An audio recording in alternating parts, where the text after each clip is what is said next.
Les voy a hablar brevemente sobre la forma como se utiliza la firma electrónica en el comercio electrónico. Pero entonces empiezo con una pequeña precisión. Vean que estoy llamando firma digital y no firma electrónica. Yo quiero saber, quiero más bien establecer cuál es la diferencia entre una y otra, porque eso suele confundirse. A veces se habla de firma electrónica, a veces se habla de firma digital. Desgraciadamente, la ley que se aprobó, la 8454 del 2005, la ley sobre firmas, documentos y certificados digitales, hay una confusión terrible, porque allí se habla de firma digital cuando en realidad debería estarse hablando de firma electrónica. Y vamos a ver a qué me estoy refiriendo con eso. En primer lugar, tenemos lo que se llama la firma electrónica simple y la firma electrónica avanzada. Eso solo es para precisar un poquito el término. La firma electrónica simple se refiere exclusivamente a cualquier forma o cualquier sistema que ayude al menos a identificar a la persona que está enviando el correo. Eso es propiamente firma electrónica simple. En la legislación no se establece eso, ni tampoco se menciona para nada esa diferenciación entre lo que es firma electrónica simple y firma electrónica avanzada. En otras legislaciones como la de Chile sí se hace. Entonces, por ejemplo, un correo electrónico perfectamente podría decir que tiene, digamos, entre comillas y un sentido amplio, una cierta forma de firma electrónica simple. En cambio, la firma electrónica avanzada establece una serie de requisitos, objetivos de desempeño, los cuales son los que tienen que ser respetados para efectivamente decir que estamos ante una firma electrónica válida. En Costa Rica también se utiliza otro término, que es firma electrónica certificada, pero eso ya lo vamos a ver.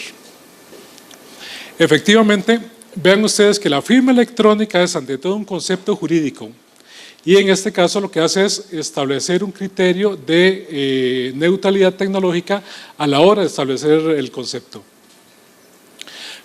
Porque efectivamente cuando se habla del principio de tecnología, de neutralidad tecnológica, no se hace alusión a una tecnología en particular, sino que se establecen una serie de requisitos de manera tal que no importa cuál es la tecnología que se utilice, lo importante es que se lleve a cabo esos factores de desempeño.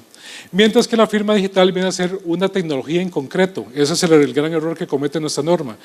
Porque la firma electrónica digital viene a ser entonces un sinónimo de lo que es la PKI o la infraestructura de llave pública, que es la que cumple exactamente con esos requisitos. Si ustedes se fijan en el reglamento de la ley, van a ver que ahí se decanta absolutamente por lo que es firma digital, no firma electrónica. O sea, en este caso Costa Rica ha optado por una tecnología en particular que se llama precisamente firma digital o infraestructura de llave pública. ¿Y esto por qué? Porque resulta que el PKI, la infraestructura de llave pública, es el estándar mundial en materia de firmas digitales. Se puede utilizar la firma digital que uno quiera siempre y cuando se cumpla con esos requisitos que vamos a ver a continuación.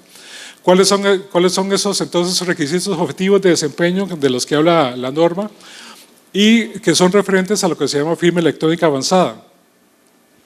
Se refiere al menos a esas 4 características. En primer lugar, y la más lógica, es permitir la identificación del firmante. En este caso les estoy remitiendo propiamente a la ley. En la ley 8454 ustedes van a ver que están pues, esos mismos requisitos objetivos de desempeño. La identificación del firmante, de acuerdo. Luego, estar vinculada de una manera única al firmante, y en eso quiero que tengan en cuenta un concepto, porque de lo que se trata es de establecer un vínculo estático e irrevocable entre el documento y la persona. Luego, estar vinculada de manera única al firmante, efectivamente, ese es el vínculo que se espera. Haber sido creada utilizando medios que el firmante pueda manejar bajo su exclusivo control. Ese es otro requisito fundamental que se señala para una firma electrónica avanzada. Y finalmente, vincular los datos a que se refiere de modo que cualquier cambio ulterior sea detectable. En otras palabras, si yo envío un documento a X persona, digamos un documento jurídico, ese documento es interceptado en el camino y modificado, inmediatamente detectado que ese documento ha sido modificado, aunque solo sea agregándole un espacio al documento. Firma electrónica y firma digital. Bueno, hay mucha confusión entre firma electrónica y firma digital. Les pregunto, ¿cuántos de ustedes utilizan firma digital? Muy pocos, ¿verdad? Es esto básicamente. Se parece como una tarjeta de las de teléfono, pero ven ustedes que a fin de cuentas es una minoría. Lamentablemente en eso hay tanta confusión que recuerdo una vez que cierto personaje decía que él no usaba firma digital porque ninguna institución pública se le habían pedido para identificarse. O sea, él suponía entonces que es que uno tenía que llegar a decir, ve, esta es mi firma electrónica, con eso me identifico. No, pero eso está la cédula. No les voy a decir quién es, pero… Entonces, otra confusión que ocurre, y eso les cuento una pequeña anécdota. Una vez un notario me dijo que a él le había correspondido, yo le hablé más o menos de las cosas a las que yo me dedicaba. Entonces yo le hablé de esos entre esos temas de firma digital. Entonces él me dijo que a él le había correspondido autenticar un documento con firma digital. Y yo le dije, pero ¿cómo? Entonces, ¿qué era lo que pasaba? Que él estaba confundiendo una simple firma digitalizada, o sea, que yo le saco ahí la imagen a la firma y él pensaba que eso era entonces la firma digital. No, es firma digitalizada en el mejor de los casos, pero jamás es firma digital y vamos a ver por qué. Entonces, vean cómo lo define nuestros reglamentos de la ley de firmas. Es ese decreto ejecutivo del año 2006, 33.018. Conjunto de datos adjuntos o lógicamente asociado a un documento electrónico que permite verificar, oigan ustedes, su integridad, o sea, que no haya sido alterado, así como identificar en forma unívoca y vincular jurídicamente al autor con el documento. Eso es lo que se llama el vínculo estático e irrevocable. Siempre me gusta usar esas palabras y hacer énfasis en ellas. Un vínculo estático e irrevocable entre el firmante y el documento, de manera tal que si es modificado se pueda detectar. Eso se utiliza un algoritmo que genera, digamos, una serie de 256 caracteres, de forma tal que si es modificado inmediatamente la firma es absolutamente diferente. Bueno, eso es una pequeña definición que habíamos ensayado a la hora de hacer ciertas observaciones a la ley correspondiente que fue finalmente aprobada en el año 2005, que por cierto una de las grandes omisiones que tenía esa norma era que no se incluía el Estado. En otras palabras, siempre fue pensado para que solo fuera utilizado entre particulares o en el sector privado, jamás para el sector público, cosa extrañísima porque era precisamente el Poder Judicial el que más estaba presionando para que esa ley se aprobara con prontitud, que finalmente se hizo. Y por supuesto se incluyó al Estado. Eso fue, digamos, si se quiere, el principal aporte que hizo la Procuraduría General en su momento a la hora de analizar esta norma. Entonces, vean ustedes los que tenemos. ¿Por qué en el comercio electrónico es tan importante el uso de firma digital? Porque es el que nos va a permitir efectivamente identificar a la persona con la cual estamos interactuando, o bien identificando nosotros ante ella. Y de otra manera, pues eventualmente la vinculación comercial que se puede estar estableciendo entre esas partes pues pueda venir inválida, porque a fin de cuentas podríamos estar ante un caso de suplantación de identidad o algo similar. Entonces, en efecto, esa necesidad de identificarse por vías remotas es básico a la hora de establecer un intercambio de información comercial. Entonces, ¿cuáles son las dificultades o digamos como el estado que vamos a encontrar en esa relación? Primero, que siempre va a haber una enorme distancia entre las partes. En otras palabras, yo estoy aquí en Costa Rica y puedo estarme vinculando con alguna persona en alguna otra parte del mundo, no sabemos dónde. La ausencia de soporte físico, La ausencia de soporte físico, efectivamente, recordemos que, y así es como se ha hablado, en Costa Rica se aplica y está reconocido lo que se llama el principio de equivalencia funcional.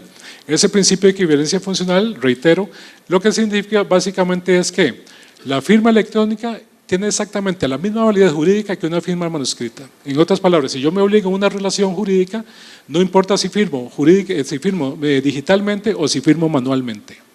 Pero yo no voy a estar mandando una carta, digamos, para que va a llegar en 10 días al otro lado del mundo, cuando es algo que puedo hacer en minutos y llega en cuestión de segundos al otro lado donde la quiere enviar. Entonces, es los casos en los cuales el principio de equivalencia funcional también se aplica. Y por supuesto la necesidad de buscar seguridad, ¿verdad? Porque yo creo que, dado que se trata de nuestro patrimonio, lo lógico es que nosotros tengamos un mínimo de seguridad a la hora de estarnos vinculando en una relación comercial. Les pregunto de una vez, ¿ustedes acostumbran a hacer transacciones en línea? ¿A hacer compras por, no sé, por Amazon o Alibaba o esos otros comercios chinos? Sí. Bueno, excelente. Bueno, ¿y cuáles son los riesgos que nos encontramos entonces a la hora de establecer relaciones comerciales por Internet? Primero, la inseguridad en la identificación de las partes. Efectivamente, no sabemos con quién estamos tratando, ni dónde estamos tratando, ni efectivamente quién es esa persona. Y si no, pues que lo digan todas estas víctimas de las famosas estafas nigerianas que siempre piensan que están contactando con una millonaria que está a punto de morirse y que no tienen que dejarle los millones de dólares, y entonces que les pide por favor que le manden su cuenta para que ustedes le administren ese dinerillo. Y la gente cae. Y va inclusive a Nigeria a reclamar que dónde está la plata que le prometieron. Bueno, pues eso es precisamente la inseguridad de identificación de las partes. La posibilidad de interceptar las comunicaciones, por supuesto. No hay sistema infalible, eso ya lo sabemos. Pero eso no significa que el usuario, que es el eslabón más débil de la cadena de ciberseguridad, no deba tomarse por al menos algunas precauciones a la hora de establecer una relación jurídica. La posibilidad de alterar del contenido, por supuesto que sí, constantemente. Esa es precisamente la principal consecuencia que podemos tener a la hora de interceptar una comunicación. Y finalmente la posibilidad de que el mensaje se pierda durante la transmisión, es decir, que el mensaje aparentemente nunca llega al destinatario. Eso no está contemplado dentro de este Tratado de Naciones Unidas referente a la contratación, ¿cómo se llama? Transferencias electrónicas en transacciones internacionales. Es de las observaciones que hizo en su momento Costa Rica a la hora de estudiar ese tratado. Entonces, ¿cuáles son las consecuencias de esos riesgos que tenemos en Internet? Esta es la que ya les había indicado. La dificultad de crear lo que se llama ese vínculo estático e irrevocable entre el emisor del mensaje y el documento propiamente. Y además, la dificultad de asegurar que el receptor ha recibido el mensaje. Cuando estoy hablando de mensaje me refiero a cualquier tipo de comunicación. Digamos, cuando ustedes ingresan una clave a algún sitio, ustedes ahí lo que están viendo es una comunicación. Eso es lo que se llama el mensaje de datos. El mensaje de datos entonces cumple con lo que se llama el principio de equivalencia funcional, es decir, ya sea en materia de firmas electrónicas o también en materia de documentos electrónicos. El documento electrónico tiene exactamente la misma validez que un documento físico, y eso está establecido en la norma. También tenemos otras normas que hablan de lo mismo, por ejemplo en la Ley Orgánica del Poder Judicial, en la Ley de Intervención de las Telecomunicaciones, artículo 1, en el Código Procesal Civil,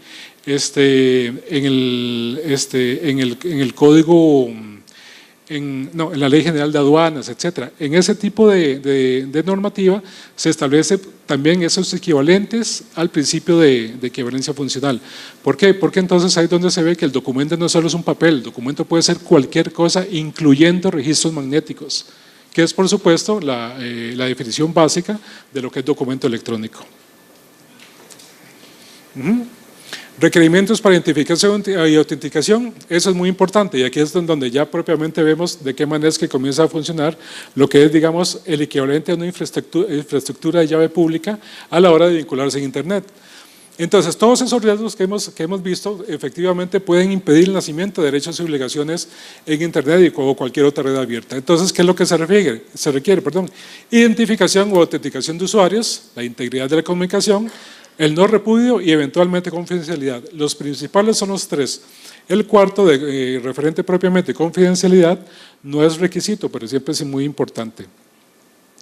Entonces, comencemos con el primer punto. En primer lugar, ¿qué es la identificación propiamente? Reconocimiento de una persona por sus características o calidades. ¿Yo puedo hacer eso en Internet? Es absolutamente imposible. ¿Yo cómo voy a saber con quién estoy tratando, cuáles son las calidades de él? O cuál es la información que efectivamente, si la información que está suministrando es verdadera. Ahora, ¿y qué es la autenticación? Un servicio de seguridad. O sea, en otras palabras, una especie de tercero de confianza en el cual me va a decir que esa persona efectivamente es quien dice ser o lo que es. ¿Ok? Entonces, en este caso, esa autenticación puede referirse tanto a personas como a máquinas.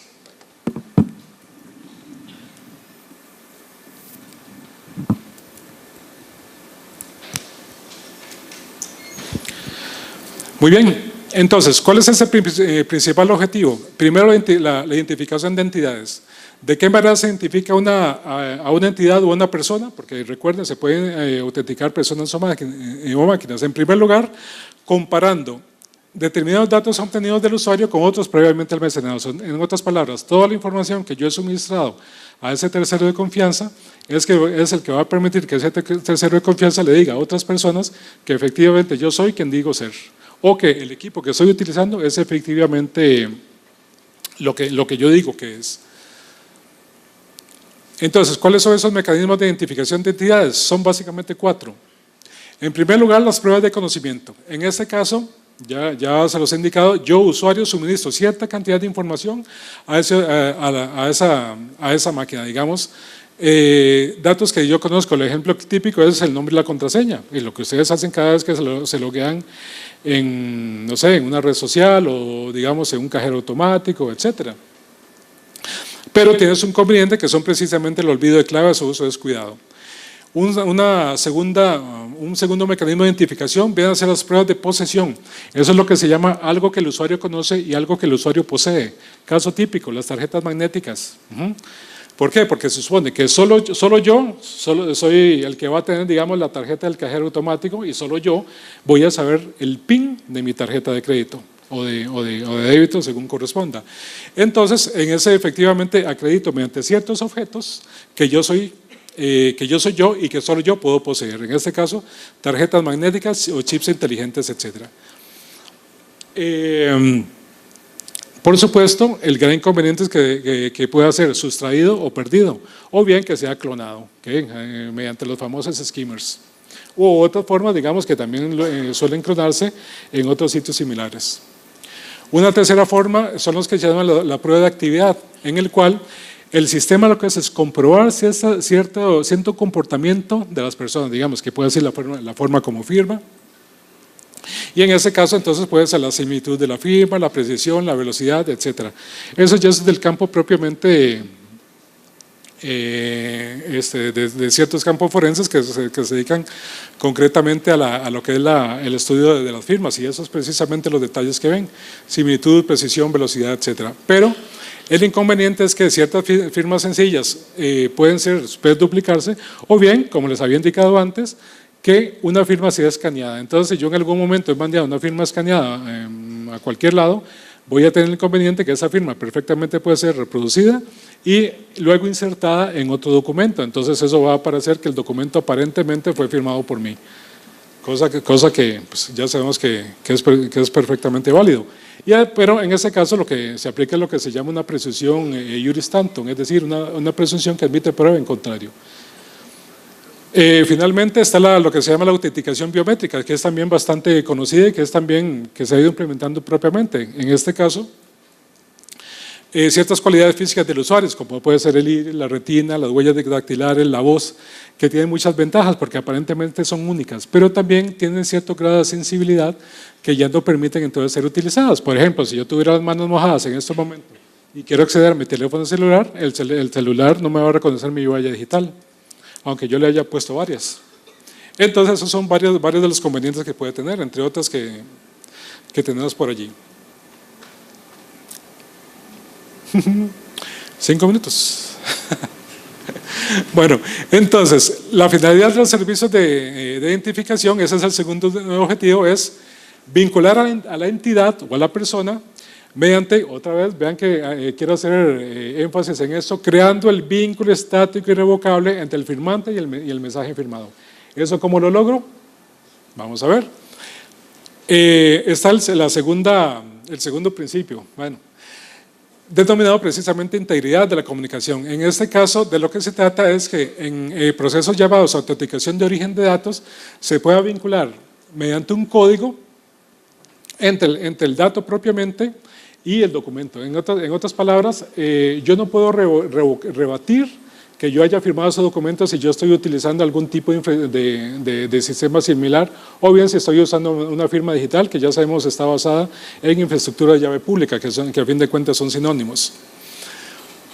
¿Qué más? Bueno, eso genera algoritmos de identificación. En este caso, vean que son usualmente un resumen aleatorio del mensaje con una longitud fija de 256 caracteres. Si por A o por B ese documento es modificado o es firmado nuevamente, genera un código totalmente diferente. En otras palabras, difícilmente se va a generar el mismo código. El principio de no repudio, que en ese caso lo que hace es proteger al usuario destinatario o bien al que promueve la comunicación de que no sea repudiado en origen o no sea repudiado en el destino. Por eso es que ese principio tiene dos partes. No repudiado en origen, que protege al receptor frente a la posibilidad de que el emisor niegue haber enviado la comunicación, o bien no repudio en el destino. En ese caso protege al emisor del mensaje de la negación de haber recibido el mensaje. Pero entonces eso tiene la ventaja que inmediatamente envía como una especie de comunicación, otro mensaje de datos, ya sea al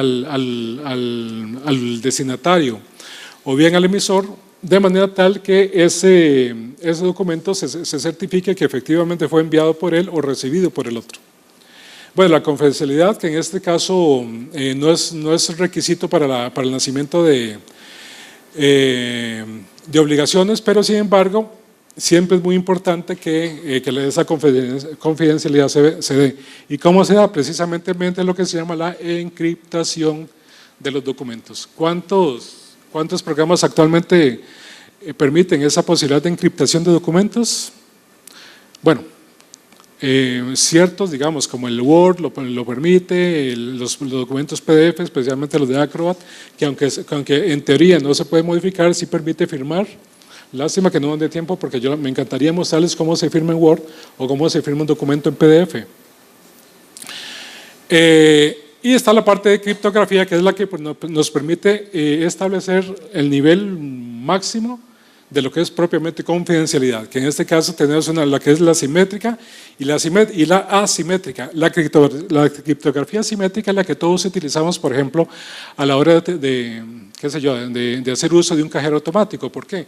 Porque la misma firma que yo utilizo para firmar es la misma que utilizo también para autenticar, entonces pues, siempre va a ser el mismo código.